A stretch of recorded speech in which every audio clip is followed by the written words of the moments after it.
Hello viewers, welcome back to medicine by chips. This is me doctor Kashif Shahzad, third year Gujranwala medical college. आज हमारे साथ मौजूद हैं doctor Saad. इनसे हम डिफरेंट क्वेश्चंस करेंगे about the preference of medical colleges, जिनमें हम इनसे पूछेंगे कि कौन से ऐसे फैक्टर्स हैं जिनकी बेस पे अप्लाई करना चाहिए, और अगर किसी से गलती हो गई है अप्लाई करते हुए तो उसका कोई आगे से बेनिफिट मिलेगा उसको, या वो चेंजेस को कर भी सकता है या नहीं। So first of all welcome to our channel. Thank you Kashif भाई, जज़ाकल्लाह। सो फर्स्ट ऑफ ऑल मुझे ये बताएं कि जो उनसे कौन से ऐसे इंपॉर्टेंट फैक्टर्स हैं जिनको हम बच्चे को देख के अप्लाई करना चाहिए। जी ठीक है, जज़ाकल्लाह। तो जो हमारे पास सबसे पहले क्वेश्चन तो ये आता है कि प्रेफरेंस लिस्ट होती क्या है, ये क्यों ज़रूरी है, स्टूडेंट्स को इसके ऊपर इतना ज़्यादा एम्फेसाइज क्यों किया जा रहा है कि वो इसके ऊपर अपना कह लें कि तवज्जो दें। सबसे पहले जो हमारे पास यूएचएस का पोर्टल आता है जिसके ऊपर स्टूडेंट्स अप्लाई करते हैं अपने एमडी कैट के बेस पे, एमडी कैट के मार्क्स, इसके अलावा एफएससी और बाकी सारे मार्क्स वगैरह जहाँ पे वो सबमिट करते हैं, तो उस पर लास्ट पे हमारे पास 17 कॉलेजेस की एक लिस्ट गिवन होती है जिसके मुताबिक हमने प्रेफरेंस देनी होती है कि हम क्या चाहते हैं कि सबसे पहले प्रेफरेंस के ऊपर हमारे पास कौन सा इंस्टीट्यूशन है, सेकंड के ऊपर कौन सा है, थर्ड के ऊपर, फोर्थ के ऊपर। इस तरह हमने 17 कॉलेजेस को अपने मुताबिक यानी कि उनको देना होता है, डाटा देना होता है कि हम ये चाहते हैं पहली प्रेफरेंस में हमारे पास ये कॉलेज है, सेकंड पे ये, थर्ड पे ये। इस तरह करके हम वो सारी की सारी लिस्ट देते हैं यूएचएस को फॉर्म की सबमिशन से पहले। जब अब इसके बाद जो आपका सवाल था वो ये था कि प्रेफरेंस लिस्ट ज़रूरी क्यों है। इसके अंदर मेरे नज़दीक 4 से 5 फैक्टर हैं जो कि जिसके ऊपर गौर व खोज करके जो स्टूडेंट्स है उसको फिर फॉर्म सबमिट करना चाहिए और अपनी प्रेफरेंस को बनाना चाहिए। सबसे पहले तो स्टूडेंट्स को ये चाहिए कि वो अपना एक रफली एक एग्रीगेट बनाए, या जो इस दफ़ा यूएचएस की पॉलिसी है कि 10% मैट्रिक के मार्क्स हैं, 40% एफएससी के और 50% एमडी कैट के, वो ये सारा कैलकुलेट करके अपना एग्रीगेट बनाए और इसको फिर रिलेट करें लास्ट ईयर के मेरिट के साथ। उनका लास्ट ईयर के मेरिट के साथ क्या किस कॉलेज में आ रहा किस है। कॉलेज के करीब करीब आ रहा है, तो वो फिर अब उनके पास एक रफ डाटा आ जाता है कि इस कॉलेज के करीब आ रहा है, इस कॉलेज एक उनके पास एक कह लो कि मैप बन जाता है। तो फिर वो उसके मुताबिक देखें कि ये कॉलेज के करीब अगर मैं जाता हूँ इसके अंदर मुझे क्या बेनिफिट है, इसके अंदर क्या, इसके अंदर क्या। फिर जब वो ये सारा अपना अंदर मैप एक दफ़ा रिसर्च करके या डाटा कलेक्ट करके जो मान जाते हैं, तो उसके बाद जो बेस्ट ऑप्शन है फिर वो उसको नंबर 1 प्रेफरेंस लिस्ट पे रखे, उसके बाद सेकंड ऑप्शन जो है वो सेकंड नंबर पे रखे। अब जो फैक्टर्स हैं जो कि देखने चाहिए कि आपके किस चीज़ के अंदर बेनिफिट किस चीज़ के अंदर है, उसके अंदर सबसे पहले तो आ जाता है आपका होम टाउन या आपका होम सिटी, रेजिडेंशियल सिटी के करीब कौन सा कॉलेज है ज़्यादा। दूसरे नंबर पे फिर आती है आपकी कॉलेज लाइफ या यूनिवर्सिटी की लाइफ जो है वो किस तरह की है, स्टूडेंट्स का ओवरऑल कह लो कि रुझान किस साइड पे है, किस साइड पे वो लोग जा रहे हैं, जो स्टूडेंट्स का बिहेवियर। उसके अंदर आप देखें कि आपको एंजॉयमेंट भी मिले, आपको पढ़ाई भी मिले, एकेडमिक जो उसका रिकॉर्ड है वो भी काफ़ी अच्छा हो, फन एक्टिविटीज़ भी हो, स्टूडेंट्स के दरमियान एक अच्छी बॉन्डिंग भी हो। फिर तीसरे नंबर पे आ जाती है जो आपकी हाउस जॉब है, वो आती है, वो काफ़ी मैटर करती है। आपका मेडिकल फील्ड है, इसके अंदर आपने ज़्यादा से ज़्यादा रिलेशंस बनाने हैं। वो अगर आपका होम सिटी है, आप देखेंगे कि आपने यहीं से ही 5 साल इधर एमबीबीएस किया है, साथ ही आपके सीनियर्स और जूनियर्स एक काफ़ी क्या लें कि आपका एक हेल्दी सर्कल बन जाएगा। और फिर जो आप पेशेंट्स को ट्रीट करेंगे आपका उन्हों के साथ भी काफ़ी अच्छा लिंक बनेगा। तो अब जब ये सारे लोग अगर आपके होम सिटी के होंगे तो आपको और क्या चाहिए। आप उसके बाद अपना सेटअप बनाएंगे तो ऑटोमेटिकली वो सारे का सारा आपके पास ही आएगा, जिसका आपके साथ एटीट्यूड और बिहेवियर चलेगा, वो कहेगा यार वो बंदा इसी शहर का, इसका अच्छा भला नाम है, काफ़ी अच्छा ट्रीट करता है पेशेंट्स के साथ, काफ़ी अच्छा उसका बिहेवियर है, वो फिर आपके पास आएगा। और फिर कह लें कि एक 5वें नंबर पे चीज़ आती है कि आपकी कॉलेज की एल्यूमिनाई कैसी है। अगर आप चाहते हैं कि आप एमबीबीएस के बाद अब्रॉड जाना है, जो कि आजकल ज़्यादा ट्रेंड चल रहा है मेडिकल स्टूडेंट्स का, तो उसके अंदर आप एमएलई, प्लैब या आपने ऑस्ट्रेलिया जाना है, तो उसके अंदर भी आपको सीनियर्स काफ़ी अच्छा गाइड कर सकते हैं। तो कंक्लूड यही है कि आप देखें फर्स्ट ऑफ ऑल आपका होम टाउन क्या है, और जो मैं प्रेफर करता हूँ कि अपने पहले होम टाउन को प्रेफर करें। सेकंड देखें अगर आपने बाहर जाना है तो आप उस कॉलेज को प्रेफर करें जिसकी एलुमनी बहुत स्ट्रांग है, जो बहुत पुराना मेडिकल कॉलेज है उसको प्रेफर करें। तो इन सब बेसिस पे आपने प्रेफर करना है अपने मेडिकल कॉलेज को। नेक्स्ट ये है कि कॉमन मिस्टेक क्या है, जब बच्चे प्रेफर कर रहे होते हैं तो वो एक बहुत गलती कर देते हैं वो आजकल नॉर्मल रूटीन में क्या मिस्टेक करते हैं? स्टूडेंट्स के अंदर जो ज़्यादा देखा गया है, जिससे भी अपने अभी तक सुना है, वो यही है कि स्टूडेंट्स जो या तो मिस्टेकनली उनको गाइड करने वाला कोई नहीं होता फैमिली के अंदर या दोस्त या कोई के प्रेफरेंस लिस्ट वो एक देखते हैं ये तो एक रैंडम सी चीज़ है, अभी इसको वैसे ही जाने देते हैं, इसके बाद हमें एक फिर चांस मिलेगा।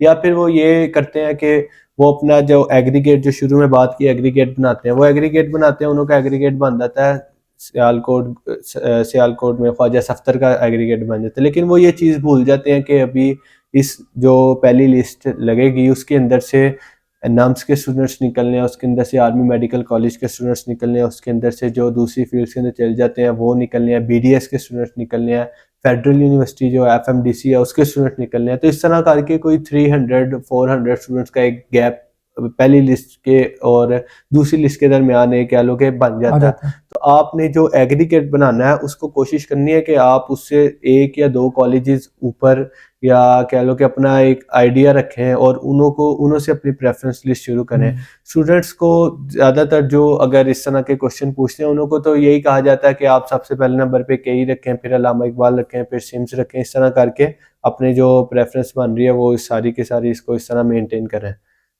ये जो थी एक मेन गलती थी कि वो ये एग्रीगेट समझ जाते हैं कि पहली लिस्ट के अंदर मेरा बन रहा है सियालकोट, मैंने सियालकोट को पहले नंबर पे रख दिया। अब जब सेकंड लिस्ट और थर्ड लिस्ट के अंदर जो सारे स्टूडेंट एक्सक्लूड तो होते हैं, अब फिर लिस्ट अपग्रेड होती है, तो फिर अपग्रेड जब होगी, अगर अगर आपने प्रेफर किया हुआ है फर्स्ट फॉर एग्जांपल सियालकोट, चलो प्रेफर कर लिया, लेकिन ड्यूरिंग अपग्रेडेशन आपका नाम आ जाता है उसमें गुजरांवाला में कह लो या कहीं भी लाहौर के किसी कॉलेज में आ जाता है, फिर आप लोग अपग्रेड नहीं हो सकते। ठीक है, सो जहाँ जो आपका फर्स्ट प्रेफर कॉलेज होगा ना, फिर आप उसके अलावा आप कहीं भी नहीं जा सकते हैं। रेफरेंस इसका यही मतलब है ना कि आप किसको प्रेफर कर रहे हैं, क्या चीज़ आपके लिए ज़्यादा बेनिफिशियल है। आप अगर उसको प्रेफर दे रहे हैं रावलपिंडी का और आपका लाहौर के अंदर केई के अंदर भी इवन मेरिट बन रहा है तो आप नहीं जा सकते, क्योंकि आपने प्रेफर ही रावलपिंडी को कर दिया। उनको पता है आपकी प्रेफरेंस के अंदर सबसे पहले रावलपिंडी है। अब आपका मेरिट केई का हो, अल्लामा इकबाल का हो या कहीं का भी हो, आपने जो अपनी प्रेफरेंस लिस्ट है उसके मुताबिक सबसे पहले। अब ये भी सवाल आता है कि अगर आपने प्रेफरेंस लिस्ट के अंदर आपने वो कॉलेज कर दी हैं, ऐसे तरतीब कर दी हैं कि आपका पहले के अंदर भी नहीं हो रहा, दूसरे में भी नहीं, तीसरे में भी नहीं, चौथे में भी नहीं, हत्ता कि कह लो 7-8 नंबर के ऊपर जाके हो रहा है। तो जो भी आपका जिस लिस्ट के मुताबिक 7 पे, 8 पे, 9 पे जिस नंबर के ऊपर आपका मेरिट एग्री कर रहा होगा, फॉर एग्जांपल अगर आपका सियालकोट है 9 पे, आपने उसको 9 पे रखा है, आपका मेरिट भी उधर आ रहा है, तो आपका उसके अंदर होगा। ये नहीं होगा कि आप तरतीब से नीचे जा रहे हैं, रहीम यार खान या भावलपुर वाली साइड पे आपको उधर होगा। ठीक है, नेक्स्ट ये है कि आफ्टर एमबीबीएस अब कुछ बच्चे हैं जो होम टाउन प्रेफर करते हैं, कुछ बच्चे लाहौर वगैरह को प्रेफर करते हैं। तो आफ्टर एमबीबीएस कोई प्राइवेट डिग्री मैटर करती है कि मैंने गुजरांवाला से किया है, मैंने लाहौर से किया है? डिग्री ऐसा अच्छा मैटर नहीं करती। यूएचएस के अंदर तो जो कॉलेजेस हैं उनको तो एक ही डिग्री मिलती है, वो यूएचएस की अपनी यूनिवर्सिटी की मिलती है। इसके साथ जो हमारे पास चार यूनिवर्सिटीज़ हैं, केई है, रावलपिंडी है, फैसलाबाद है और मुल्तान है। तो ऐसा डिग्री का किसी किस्म का डिफरेंस नहीं है। डिग्री अब तो just a piece of paper रह गई है जो इसकी वक़्त है। जो चीज़ मैटर करती है हाँ वो ये है कि आपकी स्किल्स क्या है, आपके कह लो कि आपने कितनी लर्निंग की हुई है, आपकी प्रैक्टिकल स्किल्स कितनी है, आपको कितना अच्छा आता है, दूसरों के साथ डील कितना अच्छा करना आता है, आपका नॉलेज कितना अच्छा है, वो चीज़ अब मैटर करती है। अब वो डिग्री वाला सिर्फ ज़माना नहीं रहा। एमबीबीएस बस ये है, आपने एमबीबीएस कर लिया। इस तरह काफ़ी स्टूडेंट्स तो प्राइवेट मेडिकल कॉलेज के भी होते हैं, अब वो भी अच्छी भली तादाद में निकल रहे हैं, लेकिन वही बात आ गई कि स्किल्स और ये जिसकी चीज़ें क्लिनिकल मैटर स्किल करती हैं। स्ट्रांग है उसका जो वही है है, आगे चल डिग्री सकता है। ऐसा मैटर नहीं करती। आप यही देखें कि आपको जो शुरू में पॉइंट्स बताए हैं वो चीज़ें आप अपने रख के अपनी नज़र में फिर प्रेफरेंस लिस्ट बनाए। डिग्री ऐसा फैक्ट ऑफ कह लो कि कंसीडरेशन नहीं है। नेक्स्ट है कि अगर किसी ने कोई गलती से मिस्टेक कर ली है, गलती कर ली है चूज करने में कॉलेज को, तो उसके बाद कोई हो सकता है ठीक?